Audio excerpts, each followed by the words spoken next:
So Scopely released a new update on version 5.8 of Marvel Strike Force that's coming out. There's a lot of mixed reception going on in the subreddit, but I wanted to go over just the beginning or what's to come of this new update that they're having.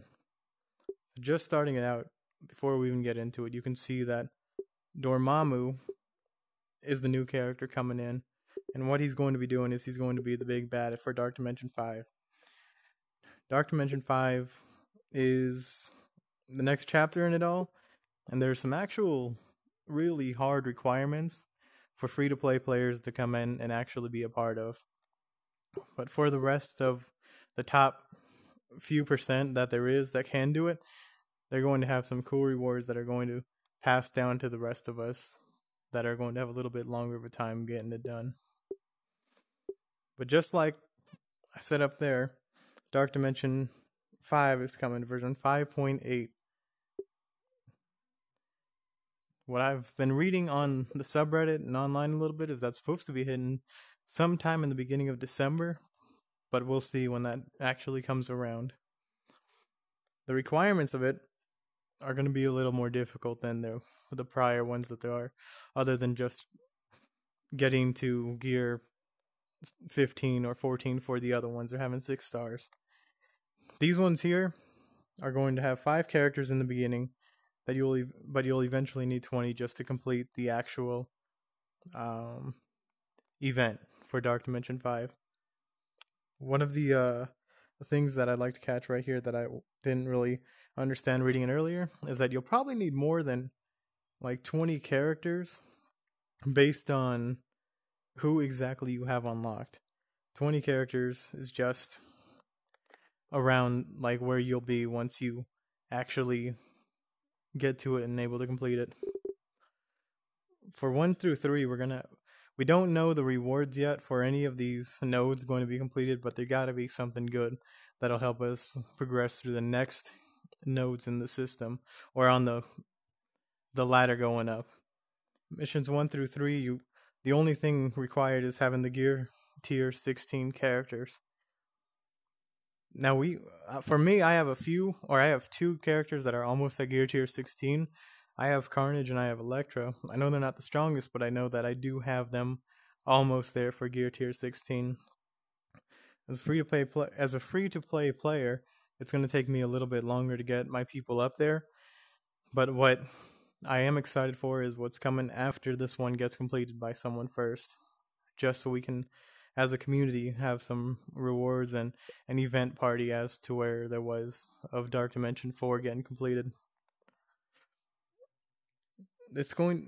Talking about this a little more, it's going to switch over every 3 nodes. You're going to need to have your city, global, cosmic characters all leveled up and ready to go, just so you're ready for when the event starts as one of those higher level players.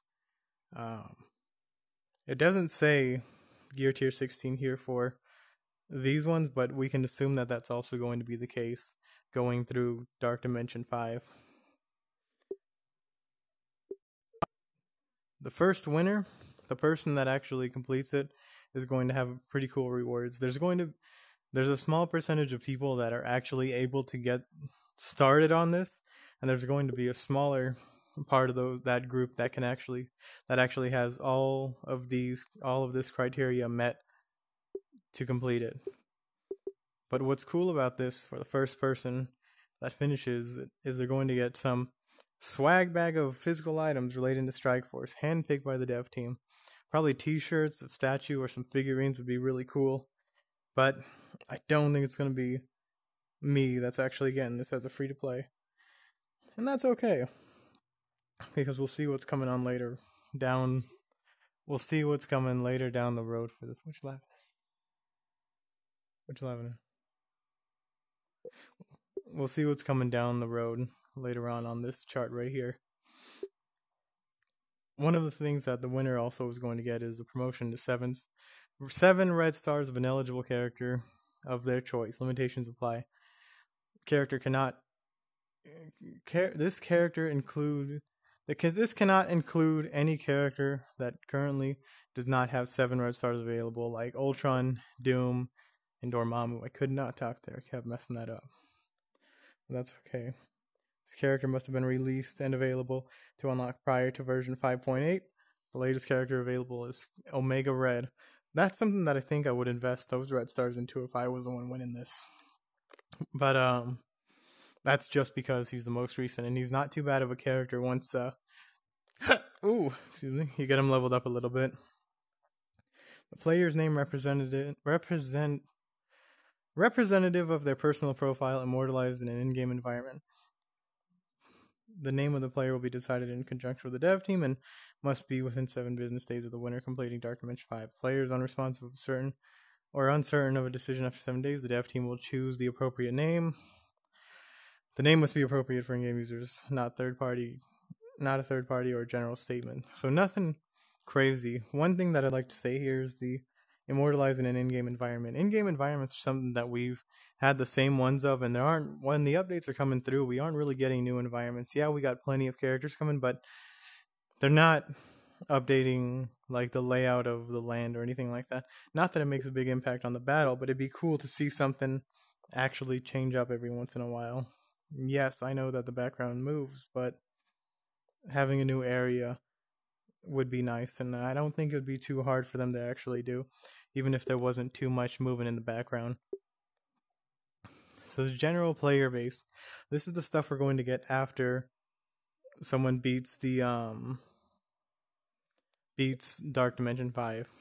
The winner will get to choose 2 characters to let individual players decide which of them will receive character shards for. There'll be 2 different orbs that contain shards for different characters, and players can use limited time credits to open a combination of them.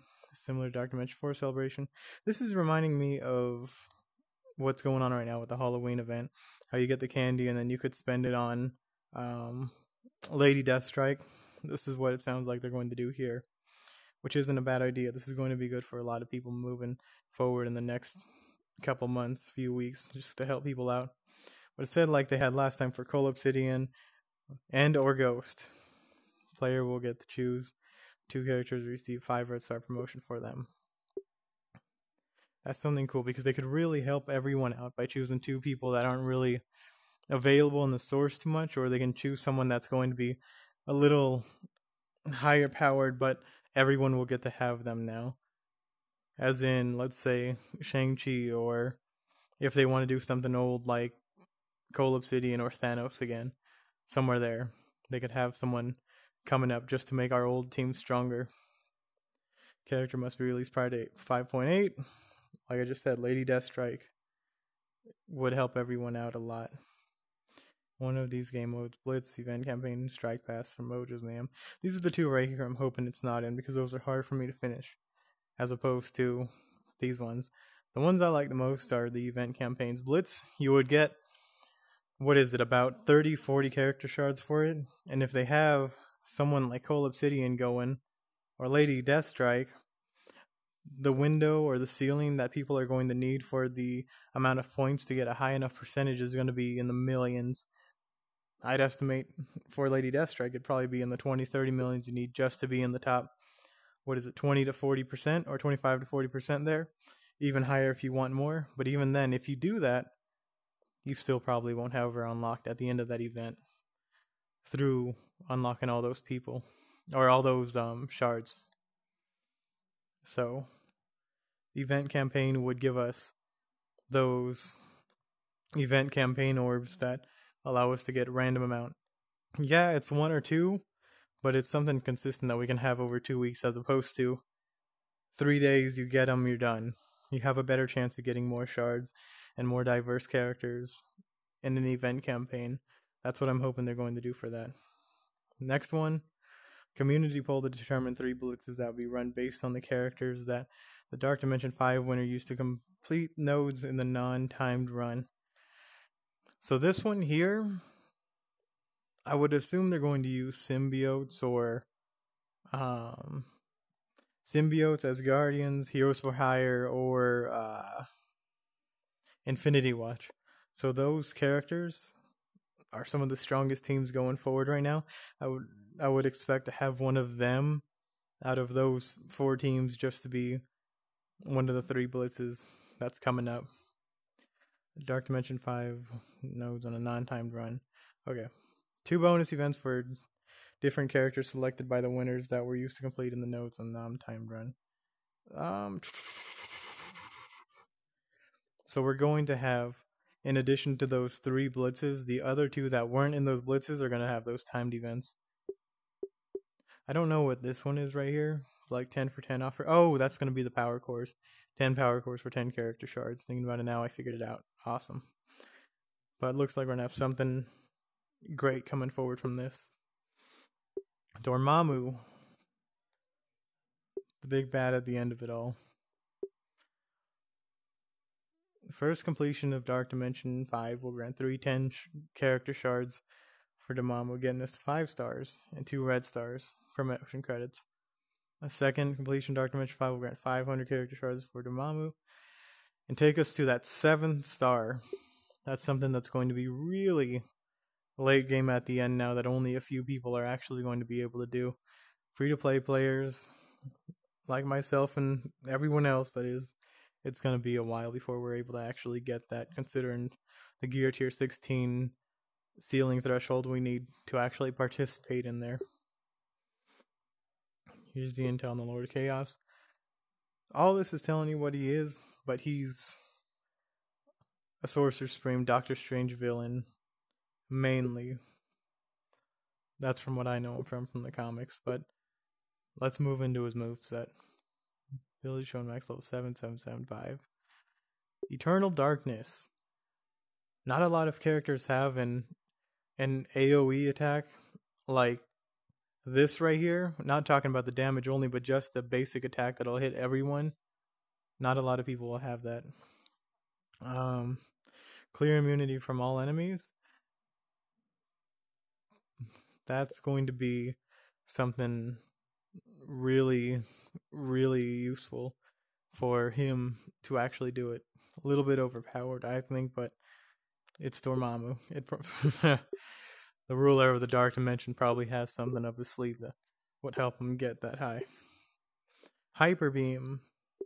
Stun and trauma for 2 turns to the primary target. Trauma is one of the new effects that there is. I don't remember exactly what it is, but I think it's supposed to make it so you can't get rid of your negative effects, or you can't get new effects, something like that. I could probably figure it out later, but that's what I think it is. Primary adjacent targets for 300% damage. Apply slow for 2 turns. Gain 3 charge and cannot be blocked. That's going to pack punch right there. And Dark Rain, going to cost 9 energy. That's a battle lasting a while. Clear all negative effects from self and clear heal block from all allies. That's a good one right there. Heal self for 40% damages. The one... Hold on 1 second. Attack all enemies, including primary target, 5% piercing. This one's going to really end a game if this gets off. And your Dormammu was strong enough right here just because of attacking everyone, including the primary target, for 500% piercing damage. Apply offense up for 2 turns and defense up for 2 turns. Speed up. This is going... If that doesn't kill him, this will. Right there. Defense up, offense up, and speed up for your team. Unavoidable, cannot be blocked.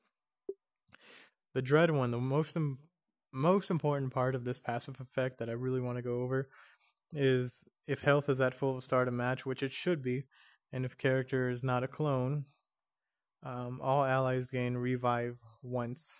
Does not stack with 40% of characters max health. What that means is that you'll have to kill everyone twice, except Dormammu. If they get that revive status right there, they're just going to come back. I'm not sure how well it'd work with someone that does come back already, like Elektra or Gamora or Nebula. That might just negate the whole effect right there. But that's something that we're going to have to deal with for everyone else that they use on their team. Once 2 or more allies with revive once gain fence up, and then everyone's just power boosted once the whole match starts, is what I'm seeing here too, with all these positive effects. Character availability. Secret Avenger is coming to set up shop in a new location to help you prepare for upcoming Omega Red Legendary event. Who are we getting? I don't know. Starting October 26th. Sharon Carter in the raid store. That's going to be a high cost one right there. I'm saving up my raid credits already, as you all should be too. I'm estimating probably 1,400 for 5 shards would be probably standard for that one right there, just like other characters are that aren't minions in the raid store. Legendary events. Build up your Sinister 16 because Invisible Woman's coming back. This is something that I always miss out on because I never have enough when it happens. And then the next couple of days or weeks, I always get someone. But this time I'm not going to get the Now You See Me event done because I don't have 6-star Sinister 6 characters just to be putting on a team like that to go fight her. I missed out this time, but for anyone able to do it, it's coming up on the 25th, the Now You See Me event. Blitzes. One of these I'm more excited than the other one. And guess which one that is. I'm not so excited for the first one, but Cole Obsidian, this is going to be one of those high ceiling blitz scores that you're going to need in the millions just to get more credits than 10 or 15, whatever it's going to give you for being on the lower level. I'm estimating about 20 million is what I'll be at for getting this one this time. This is the first one in a while that I'm actually excited for. That and the current one going on for multiple man. Karnak, if you have an Inhuman team that you use him, I'm not too crazy about him, but he's coming too. He's going to be the first one next week and before Cole Obsidian happening. The bonus and flash events. Big City Bad Guys, Double the Fun, I See Me, all that. 2 times payout for campaign nodes for Sinister 6 characters. Not all characters are in the campaign nodes. And that's a problem that I think whenever they have these flash events, a lot of people are just left out of because you can get, let's say, Electro shards, but you can't get Rhino shards, and then you're just left a little bit. And even then, you're not guaranteed to get any shards to help you move forward towards the event. And that's okay, we'll just get it next time it comes around. And then on the 29th, we're getting the Payday event, where all your mercenaries have to be starred up and all good, and we'll get a bunch of gold. Whenever this comes around, I always lose my gold instantly, because I'm leveling up my top tier people just to be able to do things like this. Dark Dimensions coming up. Merc, Mayhem event, all that. Make sure you guys are ready to go and leveled and you have enough stars for them. I wanted to move over to this Reddit post right here, the Lord of Darkness. It's not posted by Cerebro this time, but IRM Lori posted this one. This is everything we just went over on the other page, but down here in the comments, we've got, where is it? 50% of the blog belongs to Dormammu skill description. Yeah, that's right. Sharon in the raid store, people are excited for this coming up here. But Omega Red, just moving on. Yeah, people notice Cerebro's gone. Dark Dimension 5 releasing December area time frame. That's one set again. Something else that I found here. We've got a post on Twitter that Strikeforce posted. The official Twitter page there. We have all the recent characters that have come out and are coming out. But these two, if you notice, it goes in order. Just on where we got everybody. And Omega Red's right there. We're getting 2 people before Dormammu comes out. Now the guy on the right, people are speculating to be Quicksilver. And that's cool and that'd be awesome. And I'd like to have him in the game. But a more likely situation would be that we're having 2 people from the Eternals come into it. Like Icarus or someone else coming in there. Probably not going to be Sprite. But that's exciting what's coming up in the near future here. But that's all they really put out for us. There's a lot coming up in the near coming months. And I'm excited for that, and I hope all you are too.